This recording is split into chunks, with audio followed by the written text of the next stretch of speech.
मेरे पास इंटरनेट है और ये बहुत बड़ी बात है क्योंकि दुनिया में 60% ऐसे लोग हैं जिनके पास राइट टू इंटरनेट ही नहीं है। और अगर लीस्ट डेवलप कंट्रीज की बात करें तो हर 10 में से सिर्फ एक इंसान के पास एक्सेस टू इंटरनेट है।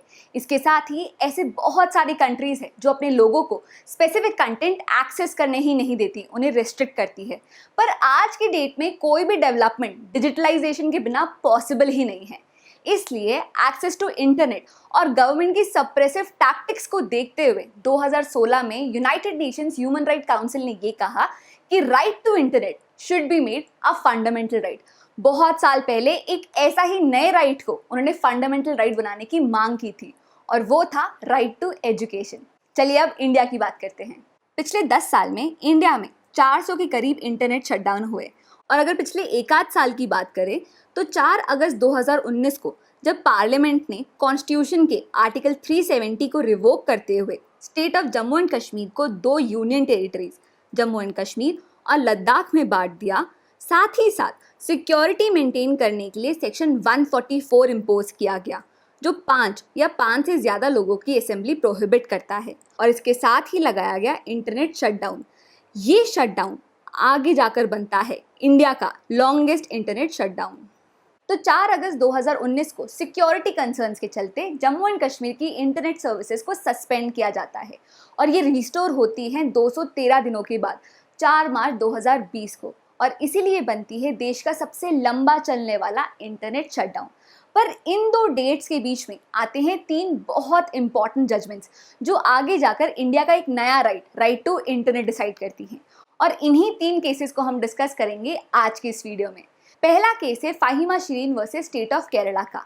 इस केस में फाहिमा शिरीन जो एक कॉलेज स्टूडेंट होती हैं, इनके गर्ल्स हॉस्टल के रूल ये कहते हैं कि 6 से 10 बजे के बीच में आप मोबाइल फोन्स नहीं यूज़ कर सकते हैं। हॉस्टल की इस रेस्ट्रिक्शन को अपोज करते हुए इस केस को फाइल किया गया केरला हाई कोर्ट की सिंगल जज बेंच जस्टिस पीवी आशा के सामने। इस कोर्ट ने स्टूडेंट्स के लर्निंग प्रोसेस और डेवलपमेंट को ध्यान में रखते हुए एक बहुत बड़ा फैसला सुनाया और ये कहा कि right to access internet is a fundamental right और इसे राइट टू प्राइवेसी के साथ कॉन्स्टिट्यूशन के आर्टिकल 21 से जोड़ा गया। इसके साथ ही राइट टू इंटरनेट को राइट टू एजुकेशन के साथ भी जोड़ा गया। तो ये था फाहिमा शिरीन का केस। दूसरा केस है Anuradha Bhasin versus union of India का। अब ये केस सीधा जम्मू एंड कश्मीर से रिलेट करता है और ये केस फाइल किया गया था 10 जनवरी को, जिसमें 4 अगस्त से चल रहे इंटरनेट बैन को चैलेंज किया गया और ये कहा कि मूवमेंट पर रिस्ट्रिक्शन के साथ साथ ऑनलाइन कम्युनिकेशन के सारे मीडियम्स को शट डाउन करना फंडामेंटल राइट आर्टिकल 19 के वॉयलेटिव है। Right to internet is a part of article 19(1)(a। Supreme Court ने भी कहा कि इमीडिएट थ्रेट या सिक्योरिटी कंसर्न के चलते किसी भी सर्विस का टेम्पररी सस्पेंशन परमिसिबल है, पर इनडेफिनिट पीरियड के लिए इंटरनेट सर्विसेज को सस्पेंड नहीं किया जा सकता। नेशनल सिक्योरिटी और ह्यूमन राइट्स में बैलेंस बना रहना चाहिए। तो 10 जनवरी के जजमेंट के बाद जम्मू एंड कश्मीर में लो स्पीड वाला 2G इंटरनेट को अलाउ किया गया, पर अनुराधा भसीन के जजमेंट के बाद एक और केस कोर्ट में फाइल किया गया, foundation of media professionals versus union of India का। इस केस में जम्मू एंड कश्मीर में जो 3G और 4G सर्विसेज पर ब्लैंकेट बैन लगा था, इसे चैलेंज किया गया।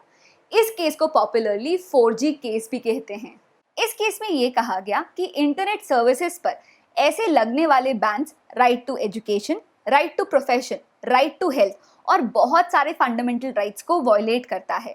इस केस में सुप्रीम कोर्ट ने 4G सर्विसेज रिस्टोर करने के लिए डायरेक्शंस इशू किए और एक कमिटी भी सेटअप की। काफ़ी डिस्कशन के बाद सेंटर ने ट्रायल बेसिस पर 15 अगस्त के बाद लिमिटेड एरियाज में 4G सर्विसेज रिज्यूम किए। तो आज की इस वीडियो के पूरे डिस्कशन को इस क्विक टाइमलाइन से कवर करते हैं। बात शुरू होती है 4 अगस्त 2019 से, जब नेशनल सिक्योरिटी कंसर्न के कारण जम्मू एंड कश्मीर की इंटरनेट सर्विसेज को इनडेफिनेटली सस्पेंड किया जाता है। इसके बाद आते हैं सितंबर 2019 में फाहिमा शिरीन के केस में, जिसमें केरला ने, इंडिया के सबसे लिटरेट स्टेट ने ये कहा कि right to internet is a fundamental right. ये भी बता दूं कि केरला स्टेट गवर्नमेंट एक प्रोजेक्ट चला रही है जिसमें वो 20 लाख गरीब परिवारों को सब्सिडाइज्ड रेट पे इंटरनेट सर्विसेज प्रोवाइड कर रही हैं। तो ये था फाहिमा शिरीन का केस। इसके बाद आते हैं जनवरी 2020 में अनुराधा भसीन का जजमेंट, जिसमें सुप्रीम कोर्ट ने ये कहा कि इमीडिएट थ्रेट के कारण आप टेम्परेली सर्विसेज डिसेबल कर सकते हैं, पर इनडेफिनिट बैन सही नहीं है। और इस केस के बाद जम्मू एंड कश्मीर में 2G सर्विसेज रिज्यूम की गई। फाइनली आता है foundation for media professional case. इस केस में सुप्रीम कोर्ट ने ये कहा कि नेशनल इंटरेस्ट और ह्यूमन राइट्स में बैलेंस बनाना बहुत जरूरी है, और इस केस के कारण जम्मू एंड कश्मीर के कुछ एरियाज में 3G and 4G services resume की गई। तो ये था आज का डिस्कशन राइट टू इंटरनेट के ऊपर, जिसमें हमने 3 इंपॉर्टेंट केसेस डिस्कस किए। उम्मीद करती हूँ कि आज का ये वीडियो आपको पसंद आया हो और अपने राइट टू इंटरनेट को आप पॉजिटिवली यूज़ कर रहे हो। ऐसे और वीडियो अपडेट्स पाते रहने के लिए आप मेरे चैनल को सब्सक्राइब कर सकते हैं। इसके साथ ही आप मुझे मेरे इंस्टाग्राम पेज पे कनेक्ट कर सकते हैं, और ऐसे अपडेट्स पढ़ने के लिए आप मेरे ब्लॉग्स को भी पढ़ सकते हैं। That's it for now. See you in the next class. Bye bye.